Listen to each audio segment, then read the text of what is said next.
Hello, Disney Food family and Park Bite people. Today we had an emergency Disney visit. That's what we're going to call it. It's our therapy. Welcome back to Park Bites with Aaron, and you are my Disney Food family. This is Food Review Friday, and today we're diving into some Disney's spookiest, sweetest, and most surprising snacks. We've got Mulitas, Mickey Cream Puffs, wild lemonade, and even a churro with a bat on top. It's a Halloween foodie tour through the parks, but with a little twist. Because this week, we're not just tasting, we're giving you the Park Bites fun fact with every dish. From Mexican history to Disney theming, you're going to learn a little something while we eat a lot of something. And before we start, please like and subscribe. Every time you do, it helps us bring your Disney food reviews and maybe even makes a churro grow wings. First up is we have the Chick or Treat Mulita. It's a cheesy blue corn tortilla stuffed with refried beans, chicken tinga, crema, cojita, and spicy pickled onions, served with tortilla chips for $12.99 at Rancho de Zocolo in Frontierland, one of Disney's hidden gems.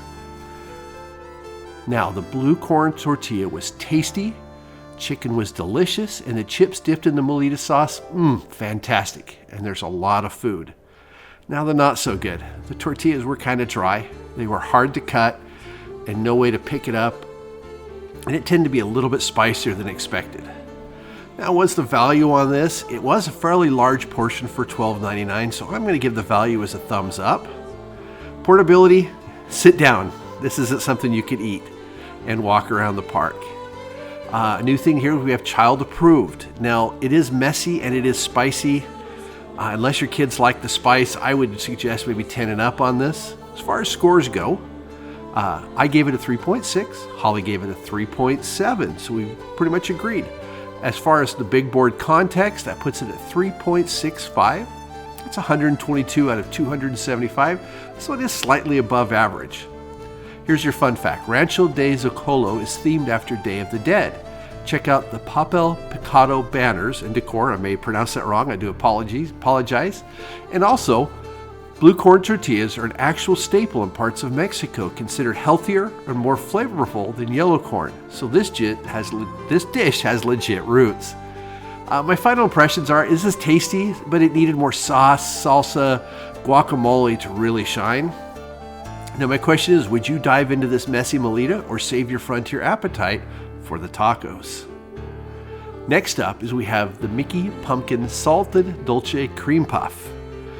This is a Mickey-shaped pumpkin salted dulce cream puff with pumpkin mousse and dulce de leche caramel on the inside. It is $8.79 and it is also a Rancho del Zocolo.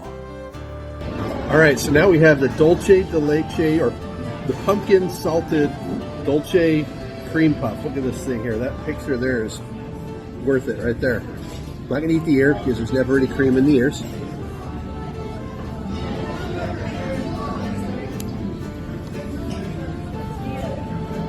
Wow. The pumpkin is strong with this one.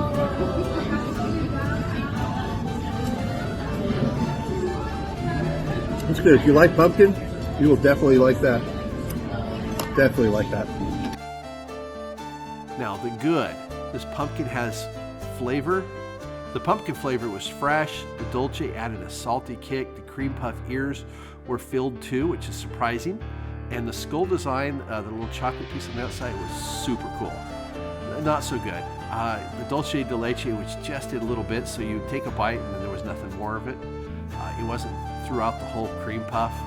And the shell on it was pretty bland.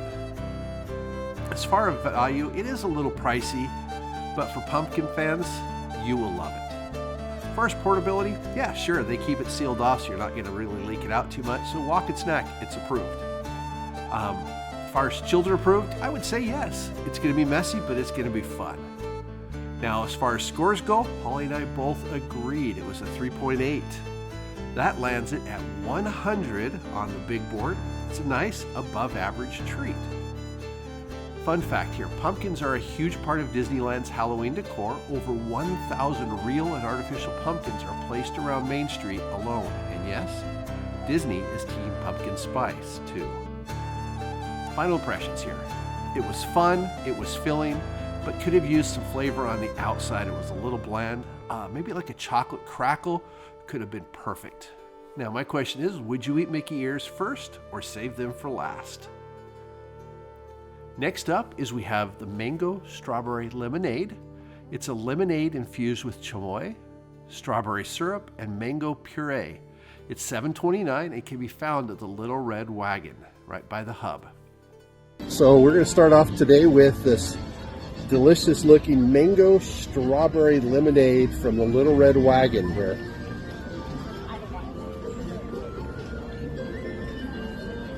There's chunks. Oh, there's something spicy in there too. That was unusual. It's really strong. That's really good though. The good. The chamoy was a surprising flavor twist. It had big chunks of strawberry and mango, and they added a freshness to it. It was nice and cold. Now the not so good. It was pretty sweet. Now the mango chunks were in it. They were kind of hard. The strawberries kept clogging the straw, so it made it hard to drink. As far as value, I'd say it's a good value. It lasted a long time. We carried it around, and it gave us lots of calories to power through our Disney day. As far as portability, perfect to carry. Now, however, you want to grab some napkins because the condensation can get a little hard to hold and your hands get all wet. Child approved. Now, chamoy might surprise the kids and they may not like it. The safer option, just get the strawberry lemonade also from the Little Red Wagon. As far as scores go, I guess this day I wasn't scoring as well as Holly because I gave it a 4.1. Holly gave it a 4.4. She really enjoyed it. That's an average of 4.25, which puts it at number 49 on the Disney Big Board. That's a top 50 Disney treat. Fantastic. Now the chamoy is everywhere in Disney drinks lately. It's a Mexican condiment made from pickled fruit, chili, and lime. It's basically sweet, sour, salty, and spicy all at once. It's trending hard and Disney jumped on board. My final impressions, it was delicious, but swap the paper straw for a boba straw, please. It would make it easier to suck up those strawberries. The chamoy is lemonade. Chamoy in lemonade, is it genius or is it too weird? And last, today we have the Straw-Batty Churro. It's a strawberry-filled churro rolled in chocolate cookie dust, drizzled with cream cheese sauce, and topped with a chocolate bat. It's $7.50 at the churro cart near Haunted Mansion. And who doesn't want to go over and ride Haunted Mansion this time of year? All right, now we are going to try, hopefully our last churro for a while. It's going to be the Straw-Batty Churro. Excuse me. This has, let me get you a picture of this. This has strawberry in the middle of it.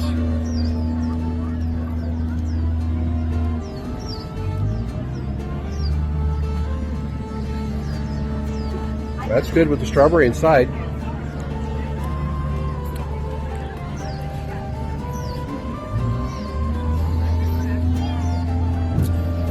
Drip some on me. It kind of reminds me of an upscale Pop-Tart, a strawberry Pop-Tart.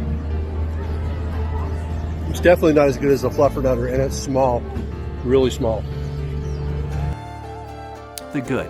It's unique with the strawberry filling. It's nice crisp tortilla, and the drizzle tasted great on it. Chocolate bat was also fun. I love the little red eyes that it had. The not so good. Strawberry flavor tasted artificial. It said it was cream cheese drizzle. It tasted just like frosting. I didn't taste any cream cheese in it. And to be honest with you, it's smaller than the other churros by about a third. That's why I put this as not a great value. I honestly felt a little ripped off at $7.50. As far as portability, it's walkable, but it can be a little messy with the drizzle and the crumbs get on your fingers. Child approved. I would say yes, but it might be for a little bit older kids because they're going to have cookie crumbles everywhere. I had them on my hands, on my pants, on my shirt. Now, as far as scores go, I gave it a 3.4, and again, Holly beat me out with a 3.6, but that does put it as an average of 3.5. That's 137, almost right in the middle. Fun fact here, bats are Halloween icons, but did you know Disney actually keeps bat houses on property? At Walt Disney World, they were part of the conservation project to help control mosquitoes naturally. It ranks number 7 out of the 10 churros on our big board. It's fun themed, but for us it wasn't a winner. Would you try a filled churro or stick with the classic cinnamon and sugar? And that's the good food portion of this week's Food Review Friday. From Mulitas to Mickey Pumpkins to Batty Churros, we've eaten our way through Frontierland and beyond. But now it's time for this week's exclusive content on YouTube. And this one's for the Disney fans who love rides as much as the snacks. We're talking about how to fix the PeopleMover in Tomorrowland. Yep, the beloved ride that's been gone for decades. How could Disney bring it back? Where would it fit in Tomorrowland? And what would it make it better than ever? Let's dive in. And that wraps up this week's Food Review Friday. Thanks so much for watching. Please remember to like, subscribe, and share every time you do. It helps me and the Disney Food family keep making these reviews and exclusive ideas. I'll see you next week, and until then, stay hungry, Disney friends. But now it's time for this week's exclusive content only on YouTube, and today we're fixing the PeopleMover. Yep, that classic Tomorrowland ride that gave us an elevated loop around the future. Now, I know this will never happen, construction costs, logistics, yada yada yada, but hey, this is my dream and you can't stop me from imagining it. Let's talk about TRON, the PeopleMover. For those who don't know, the PeopleMover was a slow-moving ride about 21 feet above Tomorrowland, giving you a full circle tour. It passed over Autotopia, through Space Mountain, into the Carousel Theater, where you'd see the super speed tunnel, and even near the monorail station. It was basically Disneyland's futuristic skyway, relaxing, scenic, and iconic. Now the twist. Imagine the same track, same layout, but with a full TRON overlay. Neon lights everywhere, grid patterns glowing at night, the tunnel pulsing with energy. Instead of just riding slow cars, you're flying through Tomorrowland on TRON-inspired vehicles. Maybe not the bikes. I'll admit, that's a little cramped for a family ride, but picture that sleek cars from TRON Legacy, or even the ships from the new TRON Ares movie. You load it in this old PeopleMover station, and the entire loop becomes a ride through the grid. Through Autotopia, neon tracks overlays like you're racing light cycles above the cars. Into Space Mountain, sync projections of TRON vehicles weaving through the stars. Carousel Theater Tunnel, perfect space for the Super Speed Tunnel 2.0 with TRON chase scenes. Flying over Tomorrowland with glowing rails at night, the whole land pops with neon. This would finally make Tomorrowland feel like the future again, bright, bold, pulsing energy, and it would tie into my Autotopia fix. Swapping into electric vehicles, connecting the line visually, making it all one big neon-powered future with the Fantastic Four and TRON. Now, I know this is never going to happen. The track's been abandoned, construction would be insane, and Disney isn't exactly itching to pour millions into TRON bikes in California when Florida already has one.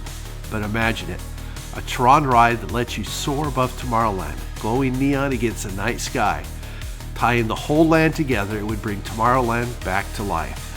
So that's my wild dream fix for the PeopleMover, a TRON overlay, neon lights everywhere, and a ride that connects the future to the present.